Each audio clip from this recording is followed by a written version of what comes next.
अस्सलामुअलैकुम, खुशामदीद। गैसेस आपस में कंबाइंड होते हैं तो उस वॉल्यूम के अंदर जब वॉल्यूम की बात करते हैं तो वहां पे गेल-लुसेक्स लॉ अप्लाई हो रहा होता है। पता नहीं शायद आपके बुक में ये लिखना भूल गए हैं, क्या वजह है, न्यूमेरिकल तो डला हुआ है लेकिन गेल-लुसेक्स लॉ दिख नहीं रहा है। अच्छा, ये सिर्फ और सिर्फ याद रखिएगा, only valid for gas. Sir ये तो स्टोइचोमेट्रिक कोफिशिएंट के नाम से हम इसको जानते थे, अब इसको आप लोग वॉल्यूम रेशियो भी कह सकते हो गैस के लिए। तो इसके दरमियान का रेशियो कितना आ रहा है, 1:2 आ। लेकिन जब ये 4 होगा तो ये 4 नहीं रहेगा, जब ये 4 होगा तो ये कितना हो जाएगा, 8 हो जाएगा। ये दोनों कंबाइंड हो रहा है और ये गैस प्रोड्यूस हो रहा है। तो गेल-लुसेक्स लॉ सबके लिए अप्लाई होता है, लेकिन तो गेल-लुसेक्स लॉ इसके लिए भी काम करेगा, इसके लिए भी काम करेगा, इसके लिए भी काम करेगा, बस इसके लिए बेकार हो जाएगा गेल-लुसेक्स। इस हाइड्रोजन का इसके साथ, तो यहां पर कुछ बच्चे हो सकता है कंफ्यूज हो जाए, वो इसको बोल दे यहां पर के 2:2। बोलोगे सर यही होना चाहिए, नहीं, इन्होंने क्या लिखा हुआ है। अस्सलाम वालेकुम, क्या हाल है।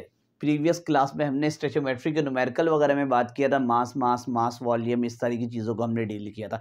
अगला टॉपिक स्टोइचोमेट्री का है, वॉल्यूम रिलेशन। लेकिन इस वॉल्यूम रिलेशन के अंदर जब गैसेस आपस में कंबाइंड होते हैं तो उस वॉल्यूम के अंदर जब वॉल्यूम की बात करते हैं तो वहां पे गेल-लुसेक्स लॉ अप्लाई हो रहा होता है। पता नहीं शायद आपके बुक में ये लिखना भूल गए हैं, क्या वजह है, न्यूमेरिकल तो डला हुआ है लेकिन गेल-लुसेक्स लॉ दिख नहीं रहा है। इवन के ज्यादातर किताबों के अंदर मौजूद होता है, प्रीवियस बुक में भी ये डला हुआ था। अब गेल-लुसेक्स लॉ होता है क्या है, जैसे हमारे पास, अच्छा ये सिर्फ और सिर्फ याद रखिएगा, ओनली वैलिड फॉर गैस।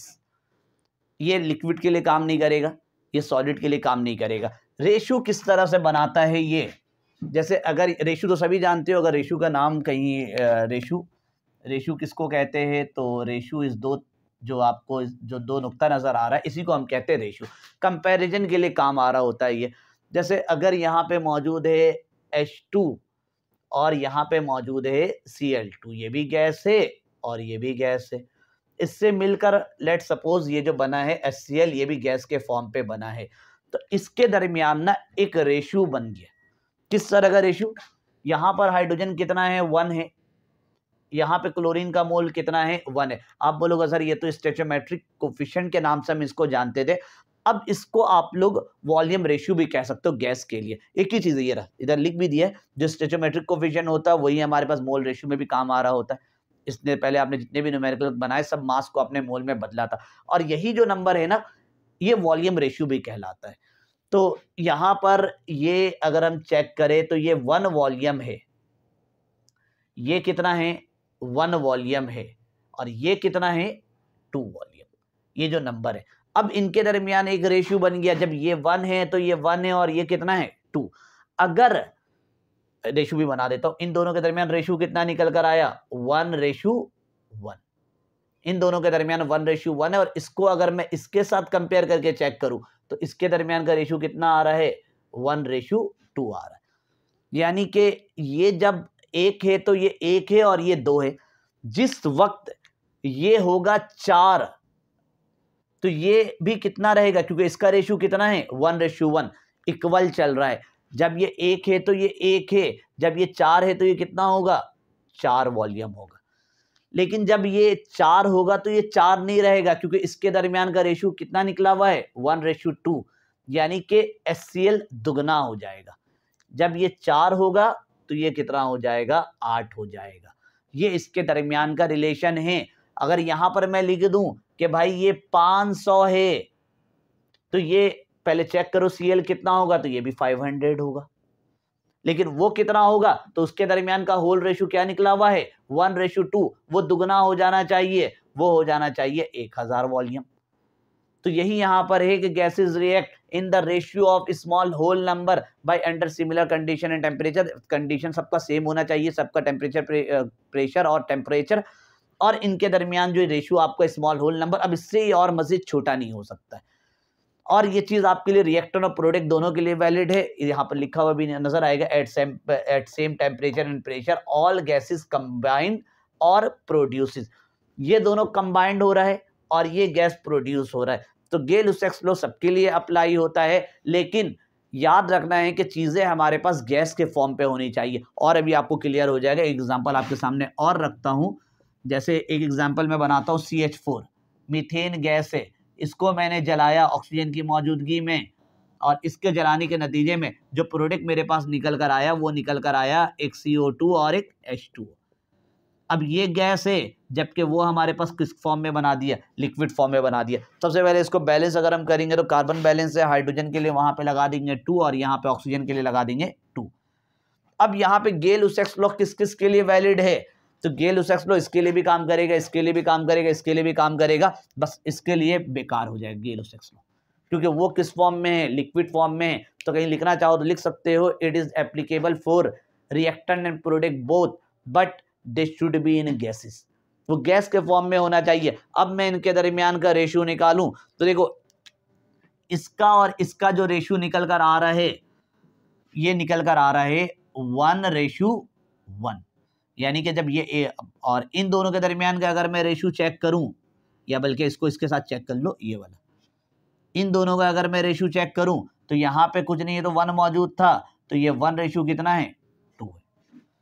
अगर मैं इसको लिखना चाहूं तो इसके ऊपर मीथेन के नीचे 1 वॉल्यूम लिख सकता हूं, इसके नीचे कितना लिख सकता हूं 2 वॉल्यूम, और इसके नीचे कितना लिख सकता हूं 1 वॉल्यूम। अब जब ये 1 है तो ये 2 है और ये कितना है 1 है। जैसे ही मैंने इसको बढ़ाया यहाँ पर, इसको अगर मैं 1000 या चलो इसको मैं कर देता हूं 2000, जैसे ही मैं इसको 2000 करता हूं तो इन दोनों के दरमियान का रेशियो चेक करो, ये इसके कंपैरिजन दुगना है। जब ये 2000 होगा तो ये कितना हो जाएगा, यहाँ पे 4000 वॉल्यूम हो जाएगा। और इसी को जब आप उस वाले के साथ कंपैरिजन चेक करो तो 1:1 है, यानी कि इन दोनों का कोई डबल ट्रिपल वाला कहानी नहीं है। जितना CH4 का वॉल्यूम है उतना ही CO2 का वॉल्यूम भी होगा, तो वो भी कितना हो जाएगा हमारे पास 2000 वॉल्यूम। तो इसी रिलेशन को, इसी को हम कहते हैं गेल-लुसैक्स लॉ।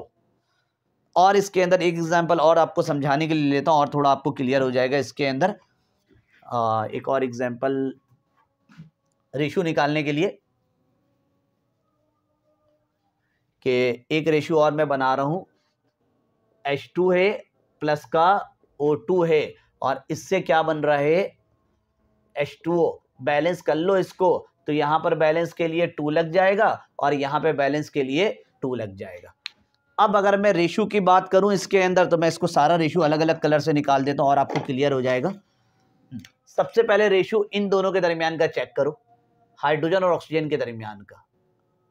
अगर मैं हाइड्रोजन और ऑक्सीजन का रेशियो चेक करूं यहां पर, तो ये आ रहा है 2:1।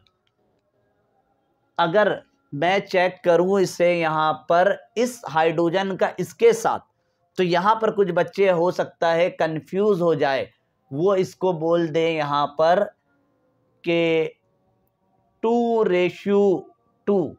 बोलोगे सर यही होना चाहिए, नहीं, इन्होंने क्या लिखा हुआ है, हर जगह कहीं लिखा होगा स्मॉल होल नंबर। ये अभी मस्जिद डिवाइड हो सकता है, ये देखिए 2 1s are 2 और 2 1s are 2, यानी कि इनके दरमियान का जो रेशियो है वो रेशियो कितना आ रहा है 1:1।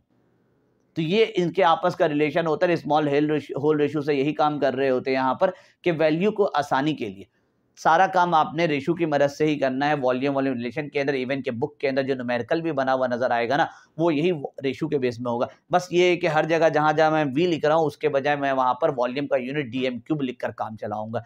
तो यही जो पूरा फिनोमिना है, इसी फिनोमिना को हम गेल-लुसैक्स लॉ के नाम से जानते हैं, जो किताब के अंदर नहीं दिख रहा था, लेकिन आपके कोर्स के अंदर उसके न्यूमेरिकल मौजूद है, इसलिए मैंने आपको ये पढ़ा दिया कि गेल-लुसैक्स लॉ ये चीज़ होता हो सकता है आगे जाके किसी लेवल पे आपके सवाल पर आ जाए, तो आपको आइडिया हो जाए कि गेल-लुसैक्स लॉ असल में किस चीज़ के अंदर का टॉपिक है।